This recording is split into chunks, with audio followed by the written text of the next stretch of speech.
ministro André Mendonça, tema da minha coluna de ontem no Estadão, tema também do programa de ontem, acabou de assumir. Então, está tomando pé do processo, conversando com a Polícia Federal. Isso não impediu de tomar, e nós reconhecemos aqui, medidas importantes.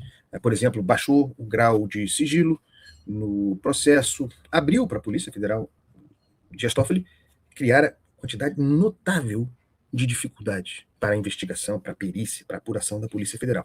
O que se torna mais grave quando nos lembramos e demoramos a saber, porque ele omitiu essa informação, ele, Dias Toffoli, quando sabemos que ele era parte interessada no processo. Relator longamente do processo no Supremo, criando dificuldades para a investigação, para a perícia, sabendo agora nós de que esse era Dias Toffoli, ex-sócio de um investigado. Isso simplificando ao máximo a estrutura da conversa aqui. Porque o ex-sócio Fabiano Zettel, cunhado de Vorcaro, para muita gente é Vorcaro, uma espécie de fachada, de laranja de toda maneira. Zettel, Fabiano, operador de Vorcaro, cunhado de Vorcaro, operador de Vorcaro, operador nos fundos que gerariam uma liquidez artificial para o Master, fundos, sócios ou ex-sócios de Dias Toffoli no hotel. E nesse processo, Dias Toffoli pôde tomar decisões sobre conjunto probatório que lhe dizia respeito, que o implicava, citado Dias Toffoli. Eu sempre sugiro aqui a reflexão sobre o que se poderia fazer se houvesse maldade, não é o caso de Dias Toffoli, mas se houvesse maldade, o que se poderia fazer, sendo o senhor tendo a custódia de material como esse, alijado da Polícia Federal por tanto tempo, sendo alguém implicado, parte interessada. E não apenas no caso da Compliance Zero, turma. Peço atenção também para o caso vamos falar sobre ela daqui a pouquinho, do CPMI e do INSS. Porque também André Mendonça, entrando na parada, tomou providências a respeito. A gente precisa entender as decisões de Dias Toffoli à luz do que sabemos sobre Dias Toffoli agora. Já era grave antes, fica mais grave, né? Dias Toffoli segurou, criou dificuldades para a Polícia Federal no caso da Compliance Zero e também no caso da Sem Desconto.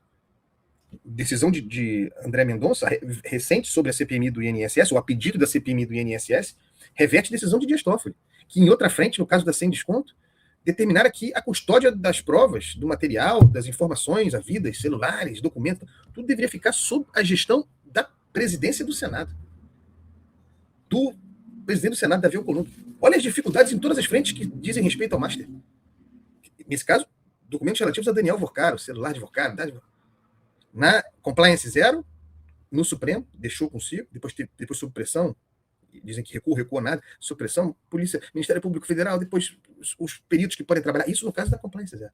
E ainda tem o caso da Sem Desconto, que ele deixou sob custódia, ele, Dias Toffoli, de Alcolumbre, também parte interessada, meus amigos.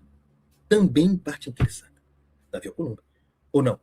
E a Amprev, o Fundo de Previdência do Amapá, cujo gestor era apadrinhado de Alcolumbre, foi seu tesoureiro de campanha. A Amprev que botou 400 milhões de reais no Banco Master. Olha a costura do troço. Olha como o Dias Toffoli criou dificuldades, amarrou. André Mendonça, corretamente, dando alguma legitimidade a esse processo, retomando aos trilhos da legitimidade, reverteu, fez com que o Senado mandasse para a Polícia Federal esse material e compartilhasse com a CPMI. Esse é o retrato do momento, certo? A questão de ontem continua pendente. Tudo bem. André Mendonça fez tudo isso, toma boas providências, obrigação de um ministro de Corte Constitucional, mas ele continua sendo André Mendonça. Continua sendo aquele que, na reunião secreta, que um deles gravou clandestinamente, e ninguém vai investigar isso, hein? São tão rigorosos com os servidores da Receita Federal que quebraram sigilos, tem que ser mesmo. E vazaram. Quem vazou? Qual é o vazamento? Qual é a origem? Até agora eu só entendi o Alexandre de Moraes jogando uma rede de pesca probatória. Fecha esse parênteses. Tão rigoroso o Supremo com os servidores da Receita Federal. O Supremo não vai investigar. Não vai investigar gravíssima gravação clandestina de uma reunião sua. Quem gravou? Um deles? E não vão investigar? Não vão. Vão deixar acomodar. Nessa reunião gravada, e que foi publicada pelo Poder 360, com aspas muito precisas, o que incomodou os ministros, porque, por óbvio, eles viram, caramba, fomos gravados mesmo, está publicando exatamente o que dissemos. Nessa reunião, André Mendonça, reunião fechada, secreta, não sabia que estava sendo gravada. Que André Mendonça prevalecerá? Esse da Alcova ou o que assumiu a relatoria? Porque a relatoria veio depois. Na reunião de alcova, reunião secreta, aquela em que decidiram solução puxadinho pelo afastamento de Luiz Antônio Dias Toffoli da relatoria. Aliás, outra barbaridade, porque se o cara não é suspeito, não tem porque, não pode deixar a relatoria. A relatoria não é algo de que você dispõe como se fosse, sei lá, um copo de água, bebo ou não bebo, quero ou não quero, não é assim. Esculhambação do princípio do juiz natural para começo de conversa. Nessa reunião, André Mendonça fez um discurso corporativista em defesa de Dias Toffoli, que teria fé pública, e acusando e fechando com a tese de que a Polícia Federal tocava uma operação investigatória ilegal, não autorizada, o que não é verdade. Mas André Mendonça fechou com essa tese, e no final soltou aquela. Acho que eu tenho ela aqui, se não tenho paciência, eu vou tentar lembrar de cabeça, em que ele diz: e se fizerem isso comigo? Quero ver se vão fazer isso comigo. Uma coisa corporativista, né? Não quero que. Eu sou você amanhã, medo do efeito Orloff. Xandão já está se antecipando ao efeito Orloff. Não quer ser o Dias Toffoli de amanhã. André Mendonça também estava nessa, certo? Fechado com o Dias Toffoli, na reunião privada. Na reunião que eles se fecharam. Boas providências de André Mendonça, mas coloquemos todos nós as barbas de molho. Porque no final das contas, além de tudo, e eu não quero ser mais maledicente aqui, no final das contas, ninguém confia em ninguém ali. Essa é uma tese interessante. Num ambiente poderoso, de poderosos, em que a desconfiança prevalece, com razão, todos vocês têm razão, todos vocês não, todos os senhores, vossas excelências têm razão em desconfiar uns dos outros, em ambiente como esse, o corporativismo talvez triunfe. Desconfiança generalizada talvez provoque em ambiente como esse a união dos desconfiados, uma espécie de solidariedade no temor, no medo da desconfiança. Atenção a esse valor. O Supremo não terá se fechado assim, não se fecharia assim pela primeira vez, dessa forma, sob essa motivação. E eu falei em pesca probatória aqui, Alexandre de Moraes, um conceito importante aqui nesse programa, para que fique bastante claro: quebra de sigilo fiscal é algo gravíssimo.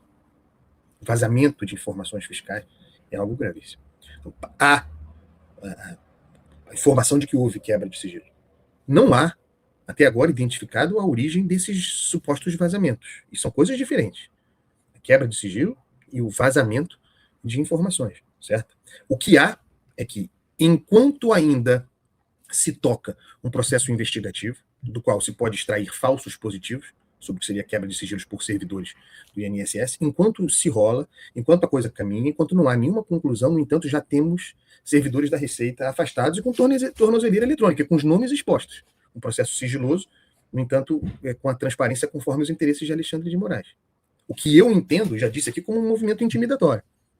O que foi comprovado por Alexandre de Moraes ao determinar o depoimento de um sindicalista, auditor sindicalista, que exprimiu a sua opinião.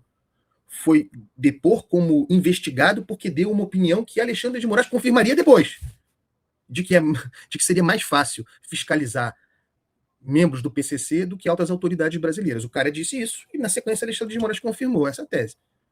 Ao mandar o cara que exprimia a sua opinião, algo assegurado pela Constituição, depor como investigado. Intimidação. Intimidação cruzada, de novo, a partir da Receita Federal. Intimidação à Polícia Federal. Intimidação à atividade da imprensa. A gente volta aqui à questão da quebra de sigilo. Isso é gravíssimo, na hipótese de que tenha havido quebra de sigilo, vazamento. Certo? Gravíssimo. Se houve, tem de ser punido. O sigilo fiscal é pilar do sistema tributário, que é o pilar da República. É a razão por que, sob sigilo, nós aceitamos a declaração do imposto de renda. A organização da nossa República passa por aí. Isso não pode ser violado. E a gente sabe que há um histórico de violações. Muito bem. Da mesma forma, para que Alexandre de Moraes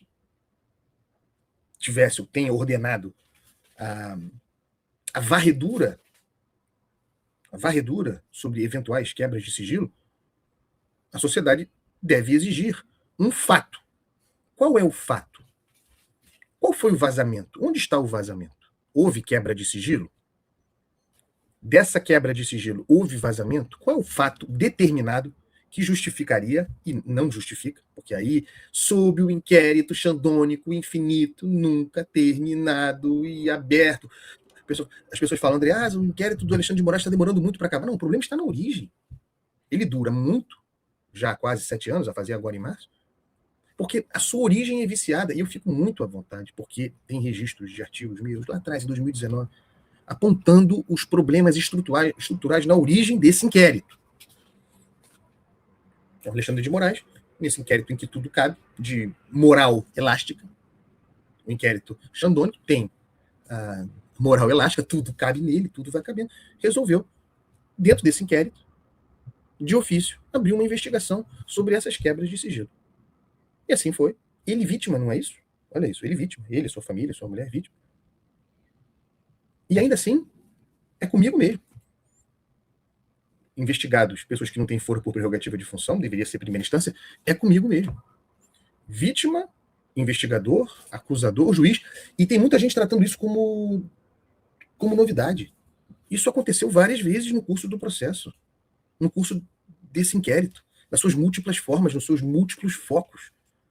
Não há nenhuma razão para achar que isso vai mudar agora e que esse gênio voltaria para a lâmpada, como eu digo há anos. Esse gênio não volta mais para a lâmpada. Então, Alexandre de Moraes determinou uma varredura, eu estou chamando de pesca probatória. Fishing expedition, é isso em inglês? Jogou uma. A pergunta é: qual a razão? Qual a motivação para a determinação dessa varredura? Parece que não tem. Há indícios. Indícios não deveriam justificar a rede arrastão jogada ao mar. E se há a rede arrastão jogada ao mar, corrobora-se a tese da pesca probatória. Mas, Andréasa, por que você está falando em rede arrastão jogada ao mar, nessa varredura para descobrir quebras de sigilo? Pô, mais de 100 pessoas, cara. Mais de 100 pessoas. Se você manda investigar se houve quebra de... Olha a desconfiança dos outros ministros do Supremo aí. Se você manda investigar se houve quebra de sigilo de mais de 100 pessoas, você não sabe o que você está procurando. Talvez seja exatamente isso que você queira.